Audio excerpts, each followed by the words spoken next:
প্রথ footballer পিকে বন্দ্যোপাধ্যায়ের বাড়িতে কুপিয়ে খুন। দোলের রাতে সল্টলেকের বাড়িতে মদের আসর। সেখানেই বচসার মাঝে কেয়ারটেকার কি ইলো পাথারি ছুরির কোপ ড্রাইভারের। হাসপাতালে নিয়ে গেলেও শেষ রক্ষা হয়নি। খুনে অভিযুক্ত ড্রাইভারকে গ্রেফতার করেছে পুলিশ।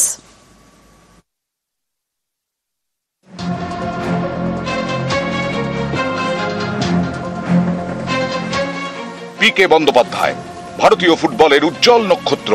বছর 5 আগে মারা যান। তার বাড়িতেই খুন, কেয়ারটেকারকে কুপিয়ে খুন ড্রাইভারের। নিহত কেয়ারটেকারের নাম গোপীনাথ মুহুরী, পশ্চিম বর্ধমানের জামুরিয়ার বাগদিয়ার বাসিন্দা। কেয়ারটেকারকে খুনের অভিযোগে গ্রেফতার ড্রাইভার বরুণ ঘোষ। পুলিশ জানতে পেরেছে শুক্রবার রাতে মদ খেতে বসে বরুণ এবং গোপীনাথ। সেই সময় তাদের মধ্যে বচসা হয়। সেই বচসার সময় গোপীনাথকে ছুরি দিয়ে কুপিয়ে খুন করে বরুণ। কেন মারলে? কি করেছিল ও? টাকা পয়সা চুরি করেছিল কোনো? হ্যাঁ, একটা ঘটনা ছিল। হ্যাঁ, বলো। টাকা পয়সা একটা ঘটনা। কি বলেছিল তোমাকে? আমাকে অনেক কথা বলেছিল। তুমি কি টাকা চুরি করেছিলে? না। কি করেছিল? আমি ওপরে যাই না। তারপর ওরা যায়। চুরিটা কি আপনি নিয়ে এসেছিলেন রান্নাঘর থেকে? না। আমি নিয়ে এসেছিল। ওই নিয়ে এসেছিল। বরুণ নিয়ে এসেছিল? না। গোপীনাথ মুহুরী নিয়ে এসেছিল। আচ্ছা, তারপরে কি ওর হাত থেকে আপনি নিয়ে ওকে মারলেন? না, ও আমাকে আগে গলায় মেরেছে। এই গলাটা দেখি। আচ্ছা, আপনাকে গালিগালাজ করেছিল নাকি? হ্যাঁ। সল্টলেকের জিডি ব্লকের 273 নম্বর বাড়ি। এই বাড়িতেই থাকতেন ফুটবলার পিকে বন্দ্যোপাধ্যায়। তদন্তকারীরা জানিয়েছেন কয়েকদিন আগে এই বাড়িতে চুরি হয়, 5,000 টাকা খোয়া যায়। কেয়ারটেকার ড্রাইভারদের দিকে নাকি সন্দেহের আঙুল ওঠে। তদন্তকারীদের সন্দেহ শুক্রবার রাতে মদের আসরে এই নিয়ে বরুণ গোপীনাথের বচসা শুরু হয়। টাকা চুরি নিয়ে একে অপরকে দোষারোপ করতে থাকে। পরিস্থিতি উত্তপ্ত হয়। ধৃত বরুণের দাবি, ঝামেলার মাঝে রান্নাঘর থেকে ফল কাটার ছুরি নিয়ে আসে গোপীনাথ। প্রথমে গোপীনাথই বরুণের উপরে হামলা চালায়। তারপর পাল্টা গোপীনাথের ওপর চড়াও হয় বরুণ। রক্তাক্ত গোপীনাথকে বেসরকারি হাসপাতালে নিয়ে যাওয়া হলেও শেষ রক্ষা হয়নি। মোটামুটি 20 বছর হলো উনি মানে কি বলবো, খুব শ্রদ্ধেয় ব্যক্তি। টাকা পয়সা যে কেন্দ্র করে বিবাদ, আজ ওনারা, আমি আপনাকে কি বলবো, ওনারা তাহলে এত বছর ওকে কি করে রেখেছে? ছিল যে মেরেছে যে বরুণ? না, সেটাও আমরা কখনো কাকু বলতো না যে আমার সাথে শত্রুতা। জানতাম তো সবার সাথে বন্ধুত্ব ভাবেই থাকতো। ভারতীয় ফুটবলের অলংকার প্রয়াত পিকে বন্দ্যোপাধ্যায়। সল্টলেকে তার বাড়ির নাম অলংকার। সেই বাড়িতেই খুনের কলঙ্ক। ড্রাইভারের হাতে খুন কেয়ারটেকার। নিউজ 18 বাংলা। রাতে মালদায় শুট আউট, টাকা নিয়ে বিবাদের জেরে গুলিবিদ্ধ যুবক মালদা মেডিকেলে ভর্তি। ইংরেজ বাজারের সদরঘাটের ঘটনা। অভিযুক্তদের খোঁজে তল্লাশি।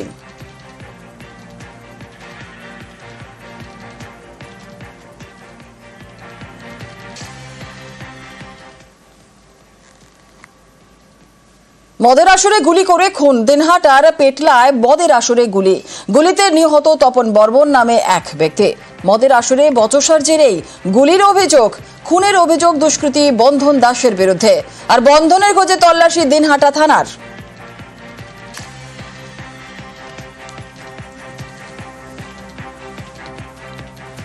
তিনটের দিকে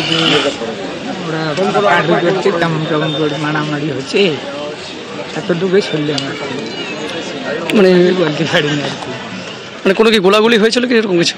ওই রকম তো শুনলাম যে গোলাগুলি হয়েছে। এখন কে ছিল সেটা সঠিক বলতে। মানে এটা কি বন্ধু বান্ধবদের সাথেই ছিলেন? হ্যাঁ, একসঙ্গেই ছিল ওরা বন্ধু বান্ধব একসঙ্গে ঘোরাঘুরি করে। বসিরহাটে বিজেপির গোষ্ঠী কোন্দল। নতুন জেলা সভাপতির নাম ঘোষণার পরেই ফের কোন্দল। কাছাড়িপাড়ায় অবস্থান বিক্ষোভ বিজেপির একাংশের। দলের নেতার দাবি 26 আসন পাবে না বিজেপি জেলা সভাপতি। নির্বাচনে বেনিয়মের অভিযোগ দলেরই নেতার। বিশুরু নেতার দাবিতে আমল নারাজ বিজেপি জেলা সভাপতি।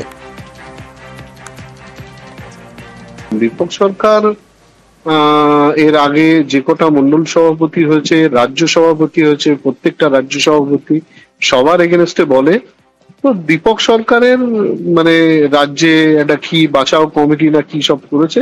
তো দীপক সরকারের কথা ভ্যালুলেস। ওর কোনো মানে আমি ওর কোনো পাল্টা মন্তব্য করতে চাই না। যে পদ্ধতিতে মণ্ডল সভাপতি নির্বাচন হলো, তাতে জল মেশানো। 31টা মণ্ডলের ভিতরে 16টা ওরা দেখিয়ে ওই জেলা সভাপতি নির্বাচন করছে। এটা 6টা অ্যাকুরেট নেই। এবং যে পদ্ধতিতে রুদ্ধদ্বার কক্ষে জেলা সভাপতি নির্বাচন হয়ে গতকালকে প্রকাশ হলো, এর তীব্র ধিক্কার প্রতিবাদ জানাই। আমাদের বিজেপির ভিতরে কতিপয় গোষ্ঠী দুষ্টু চক্র ধ্বংসকারী, তারা এই গোষ্ঠীতন্ত্রের বিজেপিকে শেষ করতে চলেছে। বর্তমান যে সভাপতির নাম ঘোষণা হয়েছে গতকালকে, বিনা ইনকামে সে কিন্তু লক্ষ লক্ষ টাকার ব্যাংক ব্যালেন্সের অধিকারী।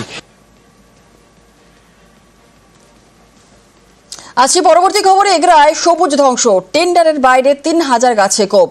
বিজেপি পরিচালিত পঞ্চায়েত প্রধানের বিরুদ্ধে এই অভিযোগ, তিনি অবশ্য মানতে নারাজ।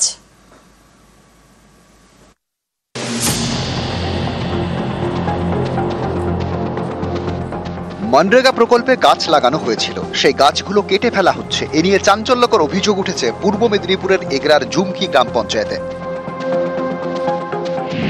স্থানীয়দের দাবি, খাল সংস্কারের জন্য গাছ কাটার সরকারি টেন্ডার হয়, সেখানে উল্লেখ ছিল 825টি গাছ কাটা হবে, কিন্তু তার বদলে প্রায় 4000 গাছ কেটে ফেলার অভিযোগ।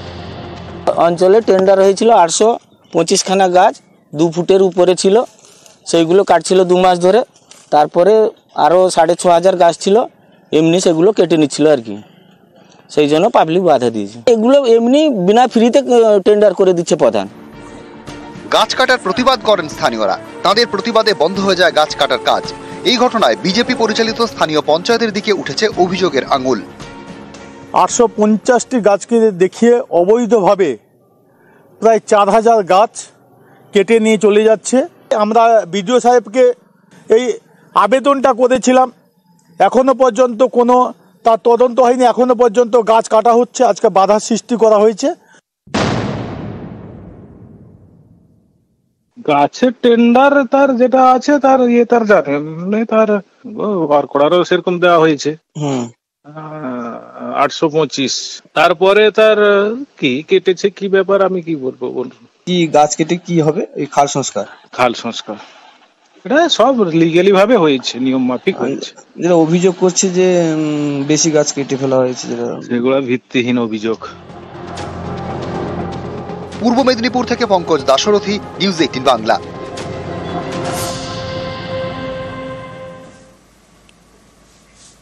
টারবাইন ঘুরিয়ে নয়, অল্প স্রোতেই জলবিদ্যুৎ। বিকল্প পথে সফল আইআইটি খড়গপুরের গবেষকদের।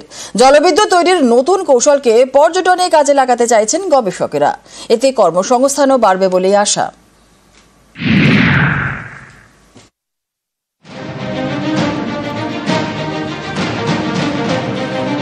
টারবাইন নেই, বিশাল নদী বাঁধও নেই, তবুও তৈরি হচ্ছে জলবিদ্যুৎ।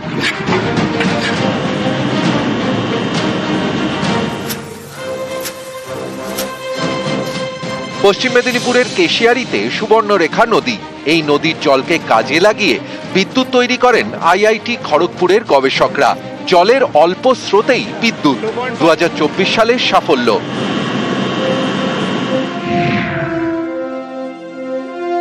আইআইটি খড়গপুরের গবেষকরা তৈরি করেন এনার্জি হারভেস্টিং মেশিন।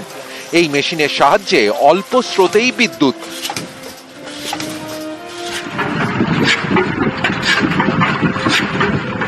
জলের যাওয়ার সময় জল একটা ওপর দিকে এবং নিচে দিকে, মানে একবার ওপর একবার নিচে, এইভাবে একটা করে ফোর্স দিতে থাকে, মানে থ্রাস্ট দিতে থাকে।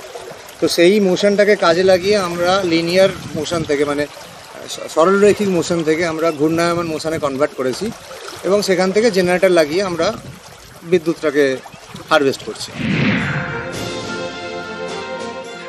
আলো জ্বালানোর লক্ষ্য পূরণ হয়েছে। নেক্সট টার্গেট, জল শক্তিকে কাজে লাগিয়ে তৈরি বিদ্যুতে নৌকো বা স্পিড বোট চালানো। সেই লক্ষ্য পূরণ হলে পর্যটনের পাশাপাশি কর্মসংস্থানও বাড়বে বলে আশা। We are targeting to generate, scale it up to 1 kilowatt. तो 1 किलोवाट स्केल अप होने के बाद उधर आप देख सकते हैं बड़ा मॉडल है, उसमें से हम उसका कैपेसिटी है 1 किलोवाट। वो जो पावर जो जनरेट होगा वो पावर से हम इधर local tourism, water tourism and उसमें टूरिज्म डेवलप करने के लिए सोच रहे थे। Like it is like 1 night stay और 1 डे स्टे। পশ্চিম মেদিনীপুর থেকে শঙ্কর রায়, নিউজ 18 বাংলা।